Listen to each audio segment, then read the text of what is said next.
just a little bit of introduction here. This session is really not about how to optimize your campaign, how to buy Facebook ads and stuff like that. It's really approached from a strategic point of view. So at the end of this session, you should really know, be it an individual, if you're an individual or a corporation, you should really be able to know what you need to do to put your strategy together. How to hire people, how to actually spend your money and what mix to consider, right? So that being said, let's move. The first thing that you need to remember, no matter what it is that people tell you, is that brand is at the center of everything. It all starts with brand. And what do I mean? And when I talk about brand, I'm not talking about what you see on top of the water.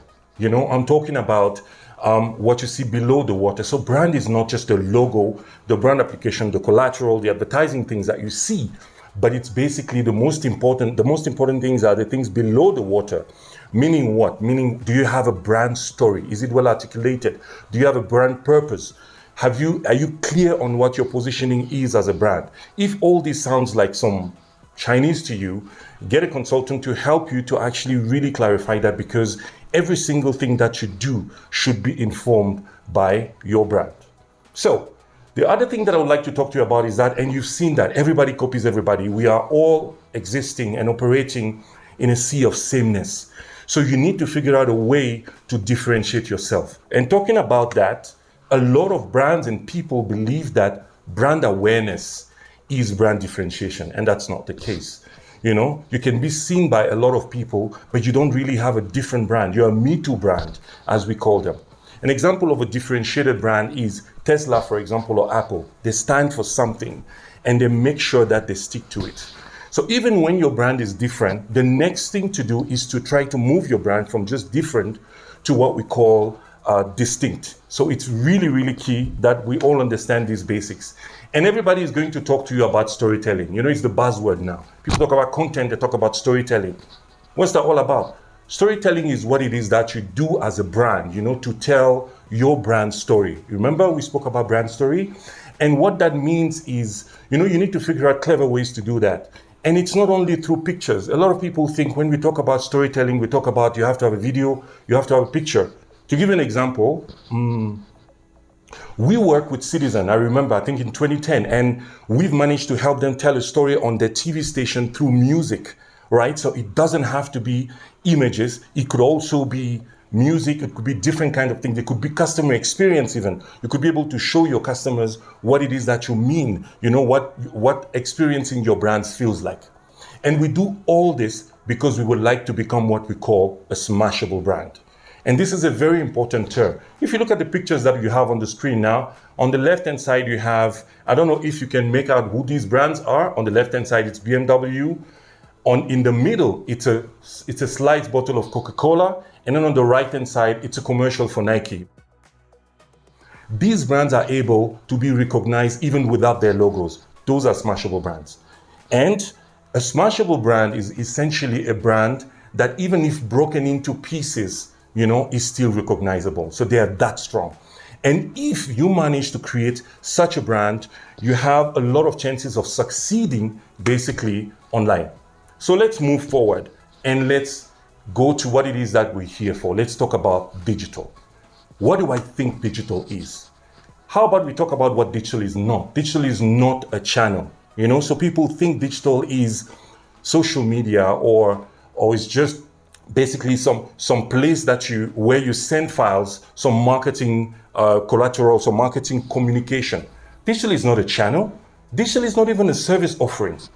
Digital is a new way of thinking, and it's a way of doing. It's a way of using technology to better your processes or to actually change the way your company operates. That's what digital is, and people even think of digital thinking. To talk about marketing decisions have been made so much based on what people feel. People sit in a boardroom and they decide that, this is the commercial we're going to go for. Today, you don't have to do that. Digital gives you the data and allows you to make what we call informed decisions. So digital is not a channel. It's a way of doing things. It's a way of thinking, right? So let's talk about the evolution of digital or the state of digital. About 20 years ago, I was in South Africa where I started the business. And what happened basically is on the top right corner, we have, which is a microsite, which is a mini website that was created for Renault. The brief here was to sell a car to university students, but in an engaging way. So what we did is they could change their tires, they can change the color of the car, they could put their name on it. So I don't know if you see, so it was really highly interactive and highly experiential. Today, you look at the web and campaigns are just basically videos or just some display ads, no interaction. I'm really happy. If you look at the bottom left corner, we have digital is moving to a new place, right? It's moving to an experiential place again. So I'm really happy because it means that we're going back to experience. If you look at the top left, digital is a lot more about technology today, so people will confuse you with jargon, and that's what digital is today. But I'm happy that it's moving to experience. So in the future is really bright. And there's something important that we need to talk about here. To succeed in digital today, you need to invest in what we call MarTech, which is marketing technology, And to give you an example, imagine if you're a small retailer, let's say you sell fashion items and you don't have a lot of people to answer your queries on Instagram, for example, because maybe that's your main source of traffic. With a little bit of software that doesn't cost you that much, you can effectively manage that whole pool, that audience that you have, and allow you to respond faster and so on. This is the world we live in today, and this is why marketing technology is important. If you have enough time at the end of the session, I'll introduce you to some tools that might be able to help you. The other thing I would like to talk about when we talk about digital is one of the most important things, really, is audience profiling. What do I mean? Blanket advertising is dead. What happened basically is people think by creating some piece of information, of content, and sending the content to people, that basically audiences will all react the same way. Two people living in the same house, of the same age even, might react differently to the same piece of content. Some people might be more emotional and some people might be more factual. I keep on saying that, and I'm going to keep on saying that until I make sure that a lot of people really grasp that subject. A lot of digital agencies still don't understand that. Imagine, for example, that you're a car maker, and that you have the ability to send targeted advertising to a certain family, a big family. You will send maybe a big car, but to a single and a younger maybe family, you might sell speed, for example, or performance, so while on the other side you might be selling space, so you might be selling something functional, really, while on the other side you might be selling the experience, right? So, and it's very important for you to start thinking that when you can only do that if you've profiled your audience very, very well. So the thing you need to remember here basically is that we're moving to an era where brands have a personal relationships with their audience, right? So I have a question for you. Basically, how many of you in the audience have a sophisticated approach to profiling your audiences? You can chat in the comments. We would like to actually just get a sense of what's happening as well. So please feel free to actually chat in the comments as well. Right. So let's move forward and let's talk about something that everybody talks about, e-commerce and maybe even social commerce. I'm fortunate enough to spend a lot of time in Kenya, where mobile payments are really quick and work, so e-commerce means something a little bit different here. So on the left, you have a picture that shows you what a sales assistant is. This is what's missing to the e-commerce mix here. WeChat, what WeChat allows you to do, and in China, what they do now is they don't just send you to the e-commerce platform. They have some sales assistants, just like in a store, that ask you how your day was, and how, what you're interested in, and they guide you through the process, right? So this is one of the things that we need to add if you would like to succeed, and if you would like to create some point of differentiation here, right? Talking to the Jumias and all these other guys. Let's move to something else, and let's talk about Gigi. I don't know if you've used Gigi before. I use Gigi all the time. The lights that I'm even using right now for this webinar were purchased on Gigi. So what happens is you contact the seller, they send you the item, you test the item, and then you pay. That is a crazy experience. It's amazing, and that's what works really for Africa, So I think and then we cannot also ignore the informal market. There are so many events online on IG where, let's say, ladies sell clothes, so at a particular time. That's not necessarily how Instagram intended, but it's happening and it works for Africa, right? So let's move to something else. And I would like to talk about brand leadership in our digital world, because that was kind of the title of this presentation. To be honest with you, back in the days, to achieve leadership, you needed to be everywhere in all these magazines. You needed to have connections, right? It was really important for you to become somebody. Today, all you need is basically to have a solid brand strategy, and then be present on the platforms that actually work for you. We're going to talk about it later. Later, we're going to talk about the simple fact that it's a little bit more than that. You don't just choose one or two platforms, but it's a lot easier today to actually build what we call some influence, because digital allows us that. So I'd like to talk about a case study, right? How do we put it all together? This is why I say that digital is really about experience. And let me explain. So in 2014 or 2015, Airtel came to us and said that they wanted to beat Safaricom. We told them that it wasn't possible, simply because Safaricom is quick. Safaricom is more responsive. Safaricom takes more risks and so on. But we told them that there was one thing that Safaricom wasn't doing well. It was the customer experience online. It wasn't done well. Airtel, being an Indian company, perceived to be an Indian company, the first thing my team did was to create two pseudonames, Jemo, Cairo, very famous Kenyan names, because we wanted the brand to be relatable, right? And if you call yourself Jemo and Cairo, you can expect the audience to come and speak to you either in Swahili or in Sheng. And we told Airtel's corporate affairs team that we need to answer to meet the customer where they are. They speak Sheng, we speak Sheng. They speak Swahili, we speak Swahili. They refused initially, and then they accepted. And then it was a real success. We did so well that people started believing that these pseudo characters were real, to the point that if you look to the right, Coca-Cola launched the Share a Coke campaign a long time ago, and they acknowledged Jemo and Caro as real people. That's when we realized that, we've come up with something that really works. And people used to come even to talk to Caro, to try to take Caro on a date, or talk to Jemo about soccer, right? And the results were phenomenal. Airtel was number one for about 3 years in a row, as you can see here, beating the Safaricoms and the KCB. And then everybody else copied, So KCB came on board, the DTB duo and everything. And we're very happy that it's a wave that has actually been a wave that actually just hit the whole of the country. And today, digital customer experience, digital customer care is a very important part of digital. So whether you're a small company or a big company, you need to invest in that. You need to have someone whose responsibility is to make sure that you make your customers happy. The other thing about this thing as well is that it allows you to get a lot of information about your customers that you can then use to better your product.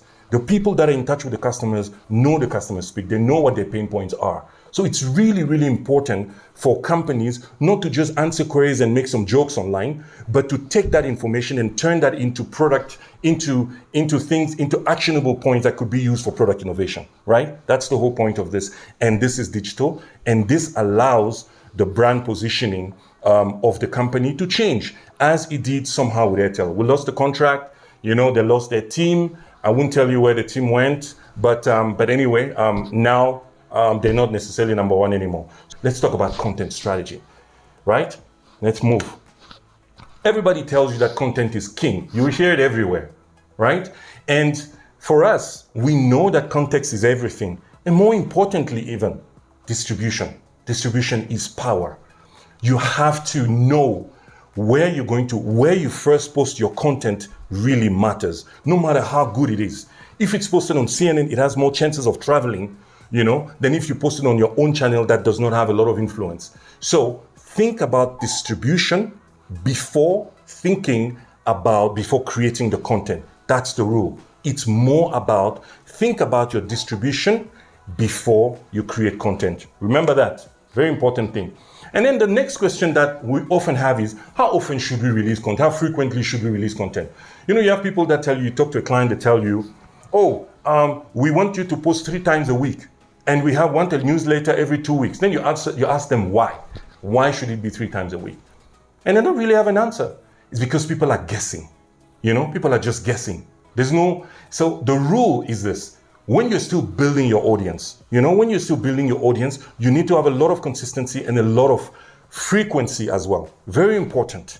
And when you're an established player, you don't really have to necessarily do that, but quality becomes the most important factor. Let me explain. At the bottom, you have Business Daily, and then you have Le Monde. Le Monde is a French newspaper as well. And what Le Monde did basically is, they did some research and realized that if they focused on creating quality content instead of too much content, they got a lot more engagement. Because they had just focused and created more. So remember, if you already have a lot of influence, quality matters. But if you're still on your way and you're still building, frequency and consistency are really important. The other thing I would like to talk about is really key when it comes to content, is basically the fact that you need to have an addressable audience.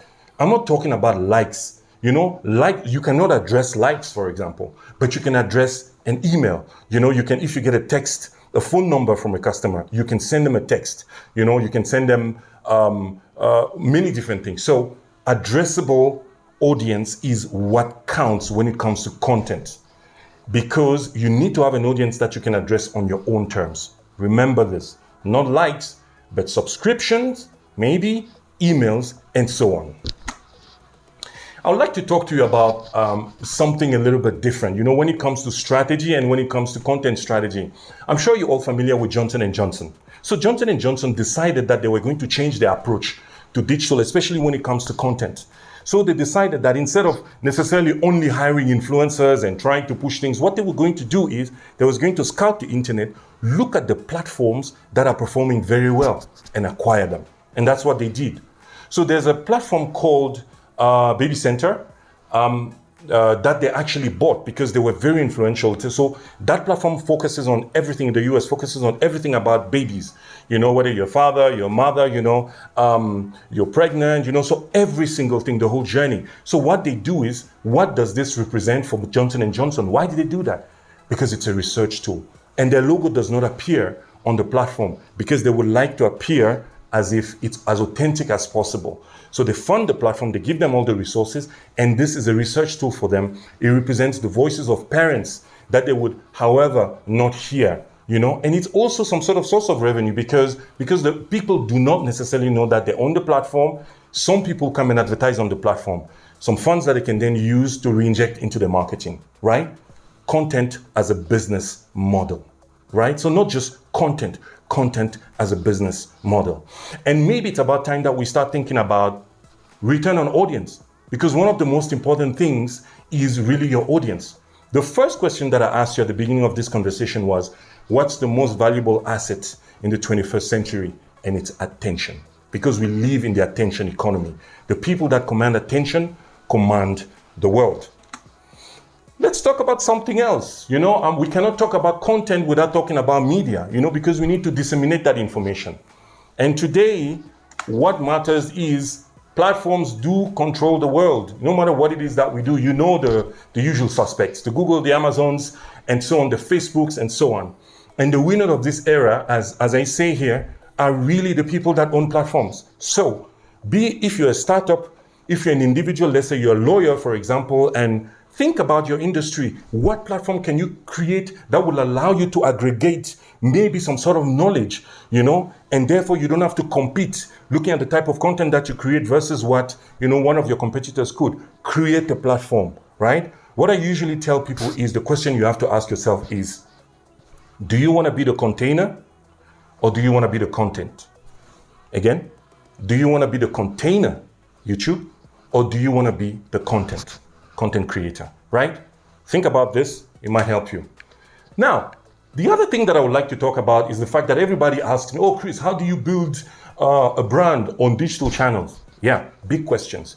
But the secret, because what I've seen people do is people are really good on doing one thing, so they go to LinkedIn and that's it, or they go to Facebook and then that's it. While that works, true value comes when you go the omnichannel way. What do I mean by omnichannel?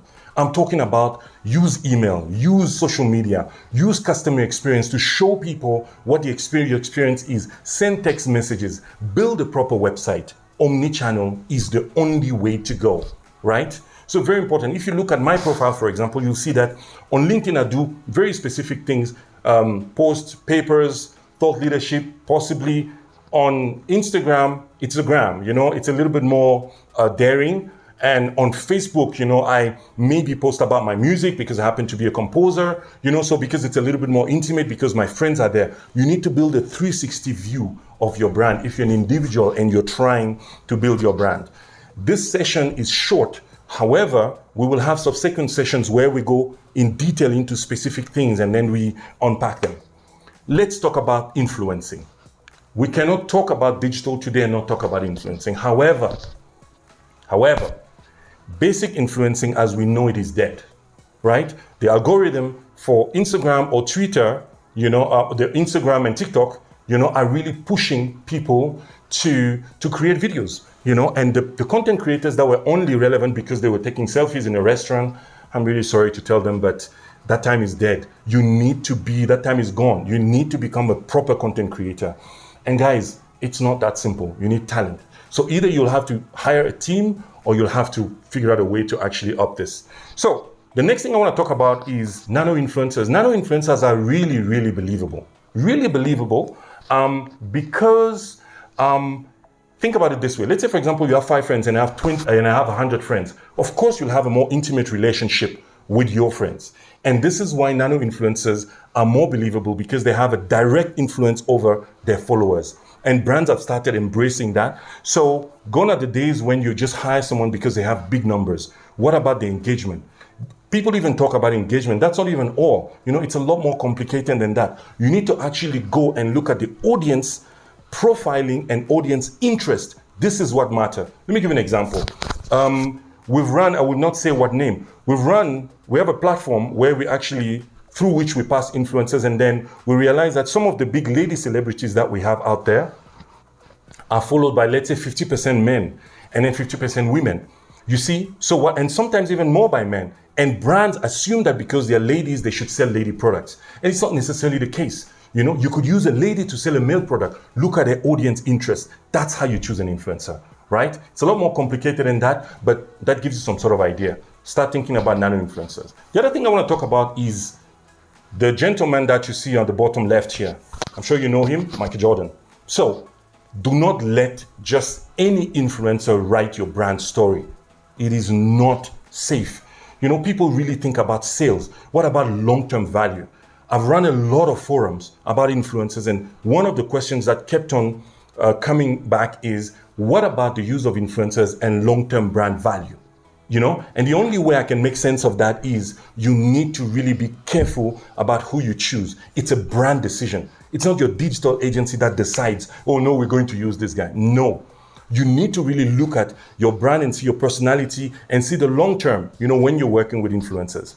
So let me give you an example. So Michael Jordan is basically the influencer that is behind the Air Jordan brand. It's also his brand. And what happened is last year during COVID, Netflix aired a series called The Last Dance.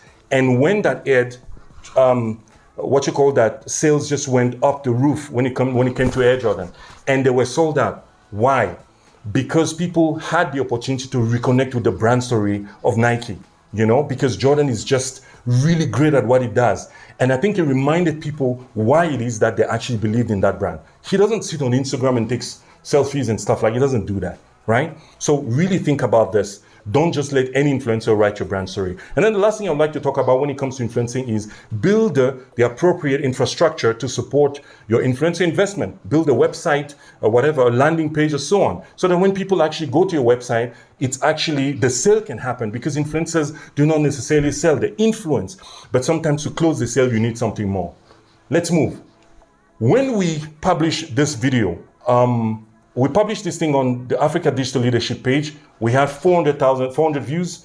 When we use some of our friends and influencers and whatever to push, the video as well. We wanted to actually just really do a test. Yesterday we had 29,000 views. Very same piece of content. Very same piece of content.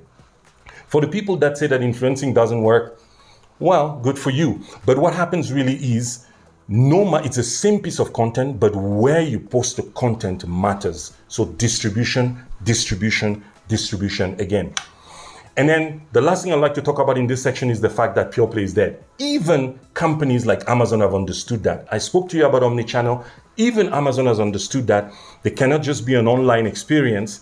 People wanted to also have the opportunity to physically touch products and so on. So they've started buying shopping centers and opening stores. Jumia also have some pickup centers. So the world is changing. So Omnichannel is the way to go. And to end, I would actually allow me to share with you a case study.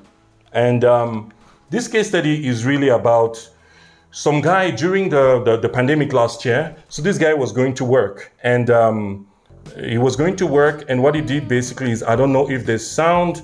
Let me just make sure that there's also sound. Yes. So technically speaking, this guy went to whether there's sound or not, I don't think it's going to make a real difference. So this guy was going to work, and then his truck stopped, and it really stopped working. I think it was broken. I'm not really sure. I think it got even into an accident. So the truck just doesn't work anymore, didn't work anymore. So what this brand did basically is, because people were really happy about him, about his approach, he didn't let this take him down. So what he decided to do is to get on a skateboard, get Ocean Spray, that's the name of the brand, drink it while he's actually just skating. And people saw it, and people were really happy, because of his approach. And the brand really saw that. Everybody picked that up. And what the brand did basically is, unlike what a lot of people do is jumping on it necessarily, the brand went to see him and asked him what his problem was. He said that he needed to actually figure out a way to fix his truck. They bought him a whole new truck.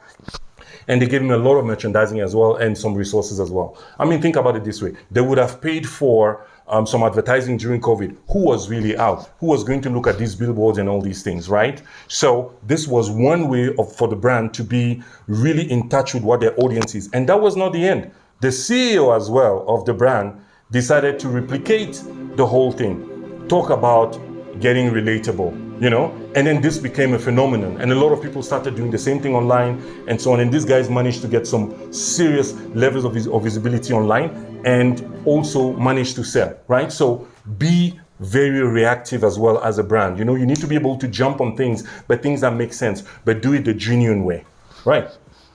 Now, this is the end of my presentation, and there's one thing that I'd like to talk about. I told you that brands are very important. They're much more relevant today than they were yesterday.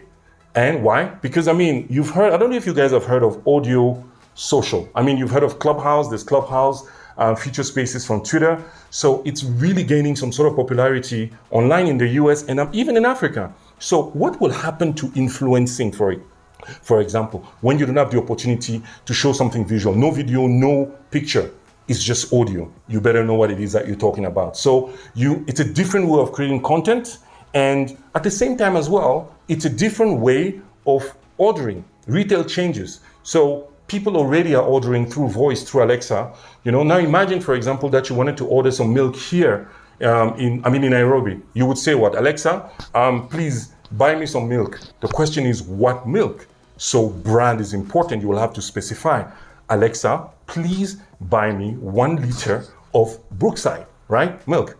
So the brand is everything. No matter what it is that people tell you, always remember that. So these are some MarTech tools. I think we don't have time to go through all this, but we might be able to actually just share this presentation as well, and in subsequent sessions, we might be able to get into what each and every one of these things do. One of the last thoughts that I would like you to think about is people overestimate their level of control. Companies especially, they think because they're winning, they're invincible. Remember Nokia, right? And those are the people and the companies that are more likely to get disrupted, right? And if I was to give you some recommendations, I would say, rewrite your brand strategy, if you don't have one, right? Or create one if you don't have one. It's time to invest in an internal team. If you're a brand, for example, there's no need for you to outsource social media monitoring. It does not make any sense, not today, right? What if you have sensitive data? A lot of corporates now, already have the internal team, so it might be time.